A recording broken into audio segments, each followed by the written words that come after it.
الرحمن الرحیم۔ تو ہم شروع کرتے ہیں۔ ہماری ہے آج کی کہانی دل کی دنیا، ایمان کاظمی نے لکھی ہے اور 3rd پارٹ ہے۔ اگر آپ سٹوری کو مزید آگے سننا چاہتے ہیں تو چینل کو فالو کریں، سبسکرائب کریں، شیئر کریں، لائک کریں۔ بیماری کے بعد تنہائی کا شکار حیات صاحب زارا کو دیکھ کر بہت خوش ہوئے۔ ویسے بھی ہانس موک اور بزلہ سنج زارا ان کو پسند تھی۔ باتوں باتوں میں اس نے حیات صاحب سے طلحہ کی برتھ ڈے پارٹی کے لیے اس کی شمولیت کی اجازت بھی لے لی تھی۔ میں نے تو اس کو کبھی بھی منع نہیں کیا بیٹا، خصوصاً تمہارے گھر کے لیے، وہ تو ویسے ہی بہت حساس بچی ہے۔ میری بیماری نے اسے بہت وہمی اور زرنج بنا دیا۔ اچھا ہے، ذرا بہل جائے گی وہاں جا کر۔ مجھے پتا تھا ابا کہ آپ کی سڑو بیٹی بہانہ بنا رہی ہے میرے بھتیجے کی برتھ ڈے پر نہ آنے کے لیے، لیکن مجھے آپ پر بھی پورا بھروسہ تھا کہ آپ کبھی بھی مجھے نہ نہیں کریں گے۔ برتھ ڈے تو مغرب کے بعد ہے، لیکن میں اسے کالج کے بعد یہاں لے کر آؤں گی۔ آپ کو کھانا اور دوائی دے کر ہم دونوں میرے گھر جائیں گے۔ اصل میں لاسٹ ایئر اس نے کچھ یونیک سی ڈیکوریشن کی تھی برتھ ڈے ایونٹ کے لیے، بابی کو بہت پسند آئی تھی۔ اب ان کا اصرار ہے کہ طلحہ صاحب کے اس ایونٹ کو شاہین ہی آرگنائز کریں۔ میں تو چاہتی تھی کہ آپ بھی ساتھ ہی چلتے، لیکن آپ زیادہ دیر بیٹھ نہیں سکتے، اس لیے تکلیف نہیں دے رہی آپ کو، میں خود ہی چھوڑ جاؤں گی، آپ فکر ہی نہ کریں اس کی۔ مجھے کوئی تفصیل مت دو بیٹا، میں اپنی بیٹی کو بھی جانتا ہوں اور آپ کو بھی، اس لیے تو اسے آپ کے گھر جانے سے کبھی نہیں روکا۔ باقی ڈیزائننگ ڈیکوریشن تو اس کی ہوتی میں، جو بھی ٹائم ملے کچھ نہ کچھ بناتی سے جاتی رہتی ہے۔ میں تو کئی بار کہا ہے کہ تخلیق کا فن تمہیں قدرت نے دیا تو کسی انسٹیٹیوٹ میں باقاعدہ داخلہ لے کر اس کو پالش کرو۔ اس کا ارادہ بھی تھا، مگر اللہ کے کاموں میں کس کا دخل ہے۔ میری اچانک بیماری سے وہ سب ویسے نہ ہو سکا جیسے ہم نے سوچا تھا۔ اپنی بیماری کے بارے میں بات کرتے وہ افسردہ ہو گئے تھے۔ اچھا ابا، آپ اداس نہ ہوں، شامین نے ٹریننگ نہیں لی تو کیا ہوا، اس کے بغیر بھی اس کے پاس تخلیقی کام میں اتنی ورائٹی، جدت اور نفاست ہے کہ دیکھ کر حیرانی ہوتی ہے۔ آپ یہ بتائیں افی آپا کیسی ہیں؟ زارا نے ان کا دھیان بٹانے کی کوشش کی۔ زارا کو شامین کے ذریعے افی آپا کے حالات کے بارے میں معلوم ہوا تھا۔ سب کچھ اللہ سے دعا ہے کہ میری افی کے لیے بھی اس کے گھر والوں کے دل نرم کر دے۔ ابا ایک بات کروں، اگر برا نہ مانے تو؟ ہاں ہاں بیٹا، بلا جھجک کہہ دو جو کہنا ہے۔ میں نے کبھی بھی تم میں اور شامین میں فرق نہیں سمجھا۔ اس کی ہچکچاہٹ کو محسوس کرتے انہوں نے شفقت سے کہا، ایک منٹ، آپ کی خونخوار بیٹی کو دیکھ آؤں اور کسی کام میں مصروف کر رہا ہوں۔ اس کے بغیر بات زیادہ آسانی سے ہو پائے گی، ورنہ اس نے یہیں آپ کے سامنے میرا گلا دبا دینا ہے۔ طلحہ کی سالگرہ کا پروگرام دھرا کا دھرا رہ جائے گا۔ اس کی بے ساختگی ایک بار پھر حیات صاحب کو مسکرانے پر مجبور کر گئی تھی۔ رات کو دیر سے فارغ ہونے کے باوجود یونی میں دونوں بالکل فریش تھیں کہ بعض دفعہ معمولی سی تفریح بھی آپ کے اندر کی ساری تھکن اور پسماندگی کو اڑا لے جاتی ہے۔ زارا تو خیر ایسی ہنگامہ خیز زندگی کی عادی تھی، مگر شامین کو ہلکا پھلکا دیکھ کر وہ بہت خود اچھا محسوس کر رہی تھی۔ بریک کے وقت اپنی مخصوص جگہ پر آ کر بیٹھنے کے بعد پیٹ پوجا کر لی گئی، تب شامین نے بات شروع کی تھی۔ ویسے کیا ایسا جادو کر دیا ہے ابا پر کہ رات سے تمہاری تعریفوں کے پل باندھے ہوئے ہیں، دعاؤں کا کوٹا الگ لٹایا جا رہا ہے زارا بیٹی پر؟ شامین کے مسکرا کر کہنے پر زارا نے فرضی کالر کھڑے کیے۔ تم جیسے بیزار اور مردہ دل لوگ کیا جانو کہ زندگی کی زندہ دلی کا نام ہے، اور ویسے بھی زارا کی زندگی کا تو ہے کہ جو ملے اپنے اخلاق و عادات سے ایسا گریدہ کرو کہ پکا مرید ہی بنا لو۔ فکر مت کرو، ابھی چند لمحوں کے بعد تم بھی میرے مریدین میں شامل ہونے والی ہو۔ اچھا جناب، وہ کیسے؟ شامین نے مسکرا کر کہا، وہ ایسے کہ یہ لو تمہاری کل کی محنت کا معاوضہ۔ زارا نے بیگ میں سے ایک سفید لفافہ نکال کر ڈرامائی انداز میں کہا، کون سی محنت اور کیسا معاوضہ؟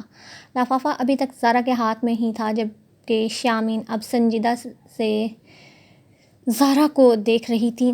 مائی ڈیئر شامین، 3 سے 8 بجے ایک پاؤں پر کھڑے ہو کر تم نے ارینجمنٹ سے لے کر ڈیکوریشن تک کے سارے مراحل اکیلے ہی طے کیے، اگرچہ ملازم بھی ساتھ لگے رہے تمہارے، مگر تم نہیں جانتی ہو کہ پروفیشنل لوگ ایک تو اتنے نخروں کے بعد ایسے ایونٹ کو آرگنائز کرنے آتے ہیں اور کام تو کرتے ہی ہیں مگر ان کا معاوضہ بھی منہ مانگا ہوتا ہے۔ بھابھی نے تمہارا کام دیکھا ہوا تھا اور بہت پسند بھی آیا تھا جو تم نے ارحم بھائی کی شادی پر کیا تھا۔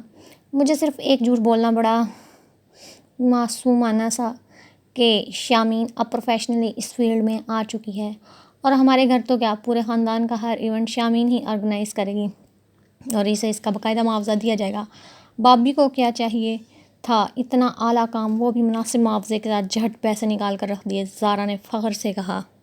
اب میں تم سے تمہارے بھتیجے کے ایونٹ آرگنائز کرنے کے پیسے لوں گی۔ سو وٹ، بہت پیسہ ہے ان کے پاس یار، اپنی محنت کا معاوضہ لے رہی ہو تم، اور لینا پڑے گا بانجا ہو یا بھتیجا۔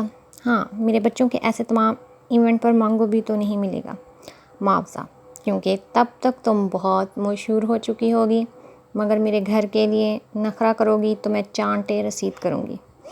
اس کے بات ختم کرنے تک شامین کی تمام سنجیدگی اڑنچ ہو کر بے ساختہ مسکراہٹ میں بدل چکی تھی۔ بہت بے شرم ہو تم زارا، کیسے منہ پھاڑ کر میرا گھر، میرے بچے کہہ رہی ہو۔ اس میں شرم کی کیا بات ہے یار، اس حقیقت سے کسے انکار ہے کہ جلدی یا دیر ہر لڑکی نے ماں باپ کا گھر چھوڑ کر پیا گھر جانا ہوتا ہے۔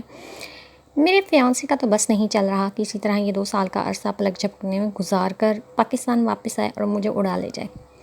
اعلیٰ تعلیم کے لیے باہر گئے اپنے کزن پلس منگیتر کا ذکر وہ یوں ہی بے بات لے آتی تھی، اور انہی باتوں کے دوران میں اس نے شامین کا موڈ بھی اپنی باتوں سے ٹھیک کر دیا تھا۔ رقم والا لفافہ بھی اٹھا کر اس کے بیگ میں ڈال دیا تھا۔ یہ شاذر ملک کون ہے؟ ابا کے ہاتھوں اور بازوں کا مساج کرتے شامین کے ہاتھ ساکت رہ گئے۔ مجھے افسوس ہے اپنی زندگی کی ہر چھوٹی بات بڑی بات مجھ سے ڈسکس کرنے والی میری بیٹی اب مجھ سے بہت سی باتیں چھپانے بھی لگی ہے۔ ان کے لہجے میں فکر امیز شکوہ محسوس کر کے شامین تڑپ گئی۔ ایسی بات نہیں ہے ابا، میری زندگی میں ابھی ان باتوں کی اہمیت نہیں ہے، نہ گنجائش، اس لیے جو بات میرے لیے بے معنی تھی اس کا ذکر کیا کرتی آپ سے، پھر لوگوں کو کیسے خود پر انگلی اٹھانے کا موقع دے سکتی تھی۔ میں جب آپ سے ایک وعدہ کر کے نکلی تھی گھر سے، لوگ اگر تمہاری مامی جیسے ہوں تو ان کی بات تو ایک کان سے سن کر دوسرے سے نکال دینا ہی بہتر ہوتا ہے۔ کچھ ماہ پہلے تک تم نے اپنی تعلیم اور کیریئر کے حوالے سے جو خواب دیکھے تھے، میں ان میں سے تم سے ایک قدم آگے کھڑا تھا، مگر اب یہ اچانک فالج کا اٹیک، آئے روز بڑھتا گھٹتا بلڈ پریشر اچھی علامات نہیں ہیں۔ میری زندگی کے لیے میں اپنی زندگی میں تمہیں اپنے گھر کا کر جانا چاہتا ہوں۔ میرے مرنے کے بعد خدا نخواستہ تم ان بے رحم اور خود غرض رشتہ داروں کے رحم و کرم پر آ گئی تو قبر میں بھی سکون سے نہیں رہ پاؤں گا میں۔ ان کی رنجیدگی پر شامین کے آنسو نکل آئے۔ ایسی باتیں مت کریں ابا، میرا دل پھٹ جائے گا۔ میری زندگی میں کوئی ایسا تصور نہیں ہے جس میں میرے ابا نہ ہوں۔ وہ تمہاری محبت ہے بچے، مگر زندگی کو بقا ممکن نہیں ہے۔ میں ہر وقت ایک ایسے اچھے انسان کی تلاش میں سرگرداں ہوں جس کو تمہارا ہاتھ دے کر اپنے فرض ادا کروں، اور تم گھر پر آئی خوش قسمتی کو فضول وہموں میں خود سے دور کر رہی ہو۔ بات ہوئی ہے اس سے میری فون پر، بہت اچھا لگا ہے وہ مجھے، پرسوں اپنے والدین کے ساتھ آ رہا ہے۔ اگر مجھے پسند آیا تو میں ابھی منگنی اور امتحان کے بعد تمہاری شادی کر دینا چاہوں گا۔ آگے تم اپنا ایم فل کرو، پی ایچ ڈی، اپنا کیریئر بناؤ، کوئی اعتراض نہیں ہوگا۔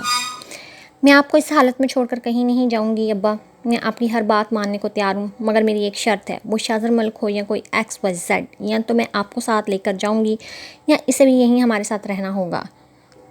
شامین، ایسا نہیں ہوتا بیٹا، یقین کرو پہلے سے بہت بہتر ہوں، اٹھ بیٹھ سکتا ہوں، چل پھر سکتا ہوں، ایک ذرا سا ہاتھوں اور بازوؤں کا ہی مسئلہ ہے، کسی ملازم کا بندوبست کر لوں گا، پھر تم آتی جاتی رہنا میرے پاس۔ ابا، وہ شوقی نظروں سے ان کو دیکھ کر رہ گئی۔ توقع کے مطابق شاذر ملک اور اس کا مختصر خاندان حیات صاحب کو بہت پسند آیا تھا۔ حیات صاحب نے رسمی طور پر تھوڑا سا وقت مانگا تھا، مگر وہ لوگ اب پوری تیاری، مان اور اصرار کے ساتھ آئے تھے اور ہاں کروائے بغیر نہیں اٹھے تھے۔ شادی کے لیے امتحانوں کے بعد کا وقت طے ہوا تھا۔ زارا مہمانوں کی آمد پر پیش تھی اور بہت خوش تھی۔ شاذر نے جاتے جاتے زارا سے شامین کا نمبر لے لیا تھا۔ اگرچہ زارا متذبذب تھی اور شامین کی اجازت کے بغیر ایسا نہیں کرنا چاہ رہی تھی، مگر شاذر کی ضد کے آگے اسے ہار ماننی پڑی تھی اور وہ نمبر لے کر ٹلا تھا۔ یہ اور بات تھی کہ زارا نے گھر جانے سے پہلے ڈرتے ڈرتے شامین کو اس بابت بتا دیا تھا۔ جواباً وہ صرف گھور کر رہ گئی تھی اور کہا تھا تو صرف اتنا ہی، تمہیں پتہ بھی ہے زارا، میں ایسی باتوں کو پسند نہیں کرتی۔ منگنی کوئی ایسا پائیدار رشتہ نہیں ہے کہ میں محترم سے فون پر تعلقات استوار کرنے چل پڑوں۔ اوہو، تو پائیدار رشتے بنانے کی جلدی ہے میڈم کو۔ حسب معمول اس کی سنجیدگی کو زارا نے ہنسی میں اڑا دیا تھا۔ بہت بدتمیز ہو تم، اس کا غصہ برقرار نہ رہ سکا تھا۔ وہ بھی عام سی لڑکی ہی، نازک اور سجل جذبوں سے گندھی ہوئی۔ ایک انگوٹھی کا بندھن کیا بندھا تھا، چند گھنٹوں میں دل کے سارے تار بھی اس ایک شخص سے جڑ گئے، جس کی 2 سالہ خاموش محبت آخرکار رنگ لے آئی تھی۔ شہزر کے گھر سے آئی مٹھائی شام تک ابا سارے محلے کو بھجوا چکے تھے، جن میں افی کا گھر بھی شامل تھا۔